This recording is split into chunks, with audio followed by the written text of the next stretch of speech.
Coast guard 2027ರ ಸಹಾಯಕ commandant ಬ್ಯಾಚ್ಗೆ ನೇಮಕಾತಿ ಪ್ರಾರಂಭಿಸಿದೆ.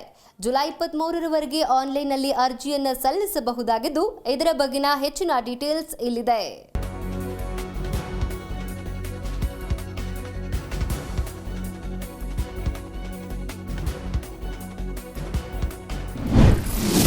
ಭಾರತೀಯ ಕರಾವಳಿ ರಕ್ಷಣಾ ಪಡೆ ನೇಮಕಾತಿ. ಭಾರತೀಯ ಕೋಸ್ಟ್ ಗಾರ್ಡ್ಗೆ ಸೇರಲು ಬಯಸುವವರಿಗೆ ಒಂದು ಸುವರ್ಣ ಅವಕಾಶ ಬಂದಿದೆ. ಕೋಸ್ಟ್ ಗಾರ್ಡ್ 2027ರ ಸಹಾಯಕ ಕಮಾಂಡೆಂಟ್ ಬ್ಯಾಚ್ಗೆ ನೇಮಕಾತಿ ಪ್ರಕ್ರಿಯೆಯನ್ನು ಪ್ರಾರಂಭಿಸಿದೆ. ಅರ್ಹ ಅಭ್ಯರ್ಥಿಗಳು ಜುಲೈ 23ರವರೆಗೆ ಆನ್ಲೈನ್ನಲ್ಲಿ ಅರ್ಜಿ ಸಲ್ಲಿಸಬಹುದು. ಜನರಲ್ ಡ್ಯೂಟಿ ಮತ್ತು ಟೆಕ್ನಿಕಲ್ ಬ್ರಾಂಚ್ಗಾಗಿ ಈ ನೇಮಕಾತಿಯನ್ನ ಬಿಡುಗಡೆ ಮಾಡಲಾಗಿದೆ. ಅರ್ಜಿ ಪ್ರಕ್ರಿಯೆಯು ಸಂಪೂರ್ಣವಾಗಿ ಆನ್ಲೈನ್ನಲ್ಲಿ ಇರುತ್ತೆ. ಅಭ್ಯರ್ಥಿಗಳು ಜಾಯಿನ್ ಇಂಡಿಯನ್ ಕೋಸ್ಟ್ ಗಾರ್ಡ್ ವೆಬ್ಸೈಟ್ಗೆ ಭೇಟಿ ನೀಡುವ ಮೂಲಕ ಅರ್ಜಿ ಸಲ್ಲಿಸಬಹುದಾಗಿದೆ.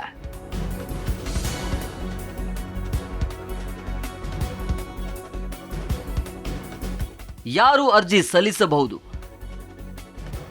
ನೀವು ಜನರಲ್ ಡ್ಯೂಟಿಗೆ ಅರ್ಜಿ ಸಲ್ಲಿಸಲು ಬಯಸಿದ್ರೆ ನೀವು ಯಾವುದೇ ವಿಷಯದಲ್ಲಿ ಪದವಿಯನ್ನ ಹೊಂದಿರಬೇಕು. ಅದೇ ಸಮಯದಲ್ಲಿ ತಾಂತ್ರಿಕ ಶಾಖೆಗೆ ಅರ್ಜಿ ಸಲ್ಲಿಸುವ ಅಭ್ಯರ್ಥಿಗಳು ಮೆಕ್ಯಾನಿಕಲ್, ಎಲೆಕ್ಟ್ರಿಕಲ್ ಅಥವಾ ಎಲೆಕ್ಟ್ರಾನಿಕ್ಸ್ ಇಂಜಿನಿಯರ್ನಲ್ಲಿ ಪದವಿಯನ್ನ ಹೊಂದಿರಬೇಕು. ಎರಡೂ ಶಾಖೆಗಳಲ್ಲಿ ನೇಮಕಾತಿಗಾಗಿ ಶೈಕ್ಷಣಿಕ ಅರ್ಹತೆಯು ಭಾರತದ ಮಾನ್ಯತೆ ಪಡೆದ ಸಂಸ್ಥೆಗಳಿಂದ ಆಗಿರಬೇಕು.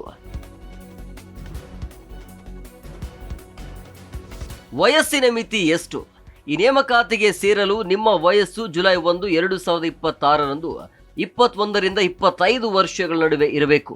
ಅಂದರೆ ನೀವು ಜುಲೈ 1, 2001ರಿಂದ ಜೂನ್ 30, 2005ರ ನಡುವೆ ಜನಿಸಿರಬೇಕು. ನೀವು ಈ ಹಿಂದೆ ಭೂಸೇನೆ, ನೌಕಾಪಡೆ, ವಾಯುಪಡೆ ಅಥವಾ ಕೋಸ್ಟ್ ಗಾರ್ಡ್ ಅಲ್ಲಿ ಸೇವೆ ಸಲ್ಲಿಸಿದ್ರೆ ನಿಮಗೆ ಗರಿಷ್ಠ ವಯೋಮಿತಿಯಲ್ಲಿ 5 ವರ್ಷಗಳ ಸಡಿಲಿಕೆ ನೀಡಲಾಗುವುದು. ಅರ್ಜಿ ಶುಲ್ಕ ಎಷ್ಟು? ಸಾಮಾನ್ಯ, ಒಬಿಸಿ ಮತ್ತು ಇತರೆ ಎಲ್ಲಾ ವರ್ಗದ ಅಭ್ಯರ್ಥಿಗಳು 30 ರೂಪಾಯಿ ಅರ್ಜಿ ಶುಲ್ಕವನ್ನು ಪಾವತಿಸಬೇಕಾಗುತ್ತೆ. ಆದರೆ ಎಸ್ಸಿ ಮತ್ತು ಎಸ್ಟಿ ವರ್ಗಕ್ಕೆ ಈ ಪ್ರಕ್ರಿಯೆಯು ಸಂಪೂರ್ಣವಾಗಿ ಉಚಿತವಾಗಿದೆ. ಶುಲ್ಕವನ್ನ ಆನ್ಲೈನ್ ಮೋಡ್ನಲ್ಲಿ ಮಾತ್ರ ಪಾವತಿಸಲಾಗುತ್ತೆ.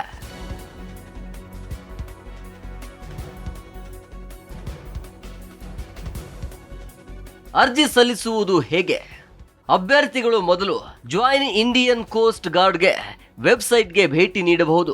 ಮುಖಪುಟದಲ್ಲಿ CGCAT 2027 ಬ್ಯಾಚ್ ಮೇಲೆ ಕ್ಲಿಕ್ ಮಾಡಿ. ಸುದ್ದಿ ಅಥವಾ ಘೋಷಣೆಗಳು ವಿಭಾಗಕ್ಕೆ ಹೋಗಿ ಮತ್ತು ಅಪ್ಲಿಕೇಶನ್ ಲಿಂಕ್ ತೆರೆಯಿರಿ. ಹೊಸ ಖಾತೆಯನ್ನು ರಚಿಸಲು ನೋಂದಾಯಿಸಿ ಮತ್ತು ಅಗತ್ಯವಿರುವ ಮಾಹಿತಿಯನ್ನು ಭರ್ತಿ ಮಾಡಿ. ನೋಂದಣಿ ನಂತರ ಲಾಗಿನ್ ಆಗಿ ಮತ್ತು ನಿಮ್ಮ ಸಂಪೂರ್ಣ ಅರ್ಜಿ ನಮೂನೆಯನ್ನು ಭರ್ತಿ ಮಾಡಿ. ಅಂತಿಮವಾಗಿ ಅರ್ಜಿ ಶುಲ್ಕವನ್ನು ಪಾವತಿಸಿ ಮತ್ತು ಫಾರ್ಮ್ ಅನ್ನು ಸಲ್ಲಿಸಿ. Desk bureau, G Kannada news.